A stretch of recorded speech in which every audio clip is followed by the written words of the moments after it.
the captain stays, everyone's happy. But United want to invest, they want to spend, and we know the trouble they've been in because we've seen all the cuts.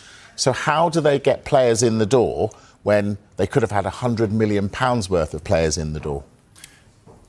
I think Manchester United are Manchester United, one of the biggest institutions in the world, and regardless of whether they're playing Champions League, Europa League or even Europa Conference League football or no European football, there will be players queuing up to join that football club because of its recent history, because of what Sir Alex Ferguson created.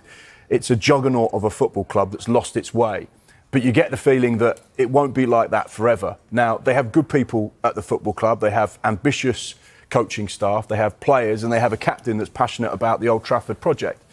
One player we have been speaking about that potentially could be departing, Anthony, Marcus Rashford, Kobbie Mainoo. There are players there that have value. The big thing Manchester United fans will be saying is, well, OK, fine, lose those players, but who's going to come in? We know that Matheus Cunha is a player that Manchester United are going to sign. They wanted someone in that 10 position. They've got someone. They want another one.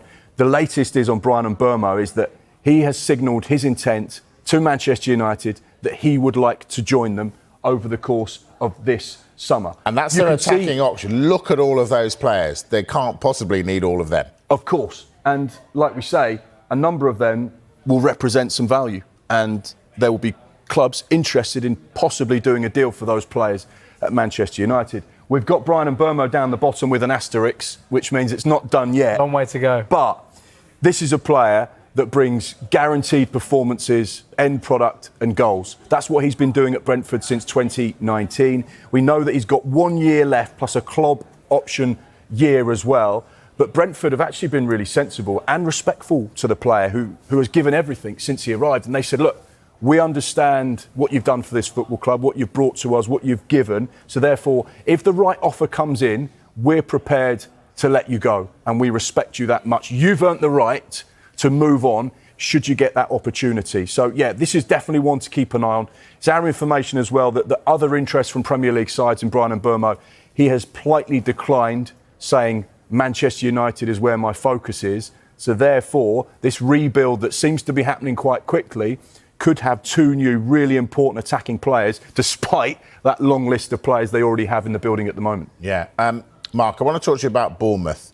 If you're a Bournemouth fan, should you be worried? No. You know, let's look at the situation. Mark, are there tricky times ahead at United? Uncomfortable times because Sancho's gone back, Anthony's going to have to go back, Rashford's going to have to go back. Tricky times? Yeah, potentially. Let's be honest. There's been a lot of tricky times at Old Trafford over the course of the last few seasons. Things that really aren't going in the way in which Sir Jim Ratcliffe had hoped, the fans have hoped. So they're going to have to make some big decisions. And you've seen that over the course of the last 12 months. You know, there's been a lot of people that have worked at Manchester United that have lost their jobs. There's going to have to be big decisions made with regards to some of those players you've mentioned about the football side of things. And Sir Jim Ratcliffe has quite openly said, look, we cannot afford to keep operating in the way we have been. We have to trim costs. We have to be more sustainable. We have to be careful. We have to get our investment right.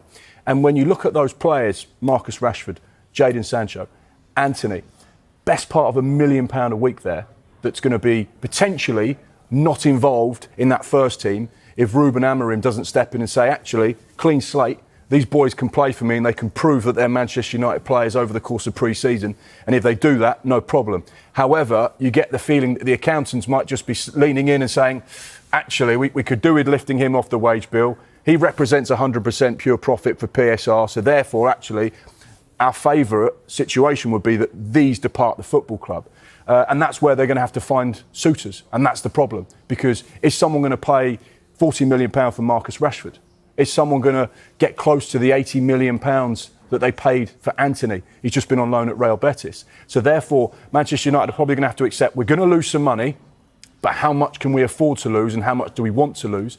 And of course, wages, another problem. James has mentioned it there. When you're on £300,000 a week and someone offers you 150, you're going to say, actually, I'm not going to leave Manchester United. So then United have got to be clever and creative and say, well, we'll make up the difference for you to go. Yeah, interesting. We'll have much more on United to come, but I want to go back to Chelsea.